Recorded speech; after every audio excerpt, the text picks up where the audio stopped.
క్రీస్తునందు మీకు శుభోదయం. రాజులైన వారు అబద్ధపు మాటలు మాట్లాడను లేక కపటపు మాటలు మాట్లాడినను అవి నిలువున అవి న్యాయముగా ఎంచబడిన రాజులైన వారు సైతము ఇలాంటి మాటలు మాట్లాడినప్పుడు అవి చెల్లవు. అవి చెల్లకుండా దేవుడు వాటికి వ్యతిరేకముగా పనిచేయను. దేవుడు ఏది నిర్ణయించునో అది జరగక మానదు.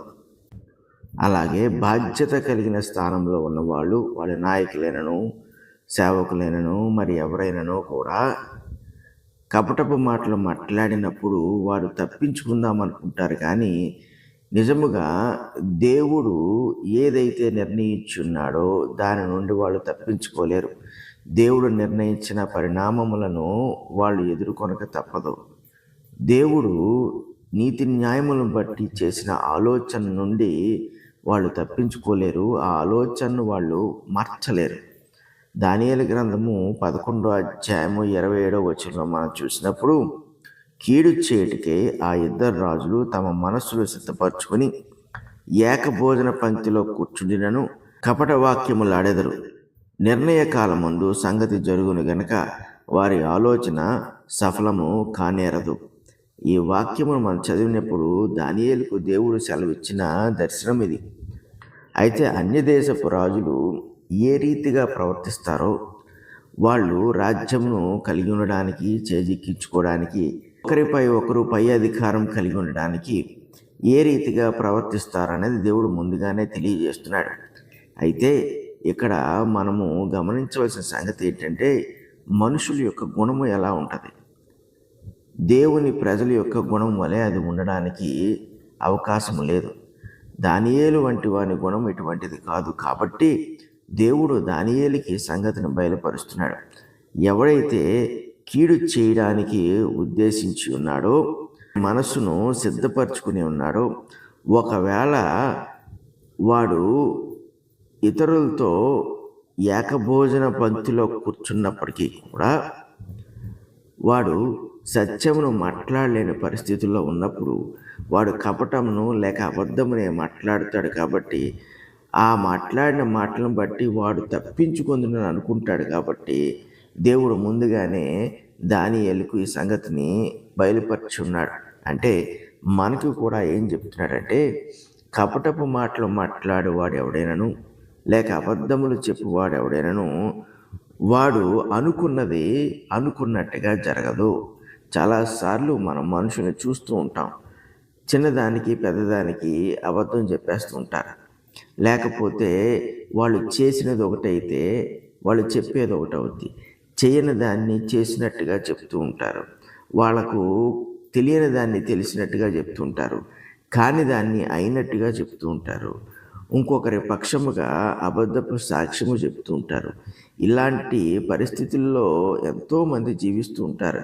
ఇక్కడ దేవుడు ఏమంటున్నాడంటే, కపటపు మాటలు మాట్లాడువారు లేక అబద్ధపు మాటలు పలుకువారు వాళ్ళు ఏదైతే సాధించాలనుకునే వాటిని పలుకుచున్నారో వాటిని జరగనివ్వను అని దేవుడు సెలవిస్తున్నాడు. ఎందుకంటే అక్కడ అంటున్నాడు, నిర్ణయ కాలమందు సంగతి జరుగును గనక వారి ఆలోచన సఫలము కానేరదు.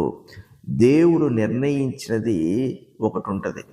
క్రైస్తవులుగా మనం గమనించవలసింది ఏంటంటే, మన జీవితాల్లో జరుగు ప్రతి సంగతుల యొక్క పరిణామములు లేదా ఫలితములు దేవుడు ముందుగానే నిర్ణయించుంటాడు.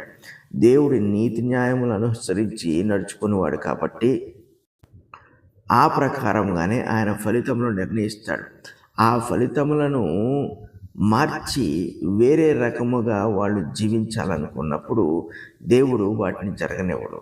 ఈ వేరుగా జీవించాలనుకున్నప్పుడే మనుషులు అబద్ధములు చెబుతూ కపటపు మాటలు మాట్లాడుచుంటారు. దేవుని బట్టి జీవించేవారు ఇటువంటి పద్ధతులను అనుసరించరు.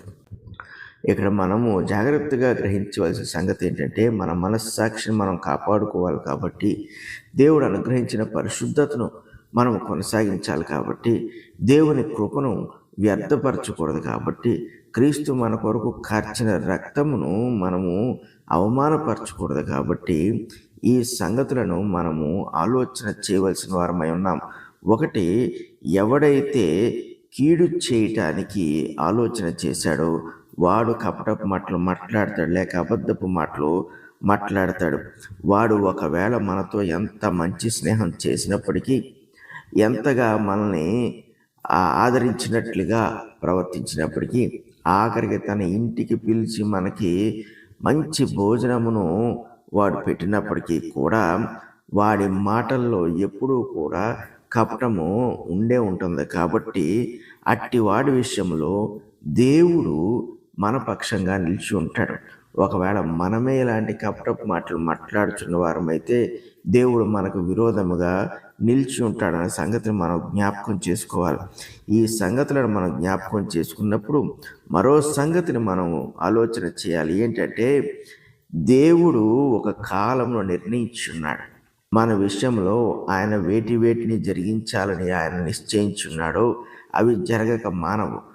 ఒకవేళ మనం తప్పించుకోటకు ఇటువంటి కపటపు ప్రవర్తన కలిగి ఉంటే దేవుడు చూసి చూడకుండా ఊరుకోడని దేవుడే సెలవిస్తున్నాడు.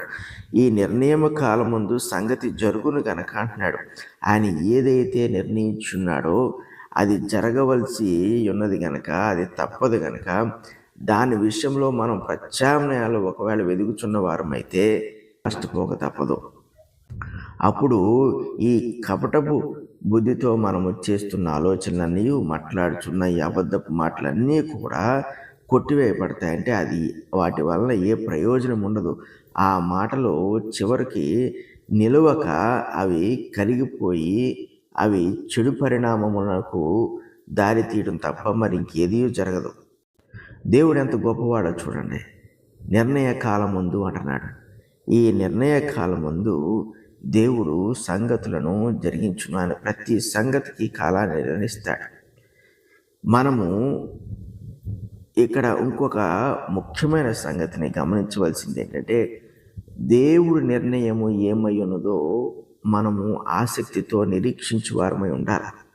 అప్పుడు కీడు చేయాలన్న తత్వం మనకు రాదు. దానివల్ల కపటపు మాటలు కానీ, అబద్ధపు మాటలు మాట్లాడటానికి కానీ మనం యోచించము. ఎంత గొప్ప సంగతి చూడండి. పరిశుద్ధతలో ఉండే గుణమే ఇది. దేవునికి అనుకూలముగా జీవించడము, దేవునికి ఇష్టపూర్వకంగా జీవించడము. దేవుడు ప్రతి సంగతిని నిర్ణయకాలం ముందు జరిగించును అన్నప్పుడు క్రైస్తవులమైన మనము ఎందుకు తొందరపడాలి? ఎందుకు ఆతురతతో పరిగెట్టాలి? ఎందుకు తొందరపాటుతో నిర్ణయాలు తీసుకోవాలి? ఈ సంగతులను మనం ఆలోచన చేసినప్పుడు మనము తొందరపాటుతో జీవిస్తున్న జీవితంలో ఎన్నో తప్పుడు విధానాలు, తప్పుడు మాటలు ఉంటాయి. కాబట్టి అనర్థాలకు అది కారణమవుతూ ఉంటాయి. అప్పుడు మనము చేసే ఆలోచనలు సఫలము కాకుండా పోతూ ఉంటాయి. దాన్ని బట్టి మనము ఏమర్థం చేసుకుంటామంటే, దేవుడు మన కొరకు చేసిన ఆలోచనే ఉత్తమము, అది మాత్రమే జరుగుతుంది. మన కొరకు మనం చేసుకునే ఆలోచనలు, ఇతరుల విషయంలో మనం చేసే ఆలోచనలు, అది తొందరపాటుతోనో కీడును ఉద్దేశించో చేసిన ఆలోచన ఏమీ కూడా సఫలము కావు. ఇందువలన మనం సాధించేదే ఉంటుంది. కాబట్టి దేవునికి నమ్మకంగా జీవిస్తూ, దేవుని వాక్యానుసారంగా జీవిస్తూ, దేవుని యందు నిరీక్షణ ఉంచి ప్రతి సంగతిని ఆయనకు అప్పగించుకుని ఆయన ఏమి నిర్ణయించున్నాడో దాని కొరకు విశ్వాసముతో, విధేయతతో కనిపెట్టు వారముగా ఉన్నప్పుడు ఖచ్చితంగా మనము ఆశీర్వదింపబడతాం, మేలైన వాటికి నడిపింపబడతాం. జీవితంలో ప్రతి సంగతి విషయంలో మనం సంతోషిస్తూ ఉంటాం. పరిశుద్ధుడగు తండ్రి, ప్రేమ కలిగిన దేవా, మీకు స్తుతులు స్తోత్రాలు. నాయన, మనుషులు ప్రవర్తించినట్లుగా మేము ప్రవర్తించడానికి సహాయం చేయండి. నాయన, ఇదిగో మరి ప్రతి సంగతికి నిర్ణయ కాలమును మీరు విధించి ఉన్నారు కనుక దానికి మేము లోబడుటకు సహాయం చేయండి. ఆ కాలముకు నాయన మేము నీకు అనుకూలమైన ప్రజలుగా ఉండటకు సహాయం చేయండి. మాలో దోషములు లేకుండా పరిశుద్ధతలో కొనసాగుటకు మీ సహాయమును, కృపను అనుగ్రహించండి. వాక్యం వలన జ్ఞానమును మాకు దయచేసి నడిపించమని పరిశుద్ధ నామమున అడుగుచున్నాము తండ్రి. ఆమేన్.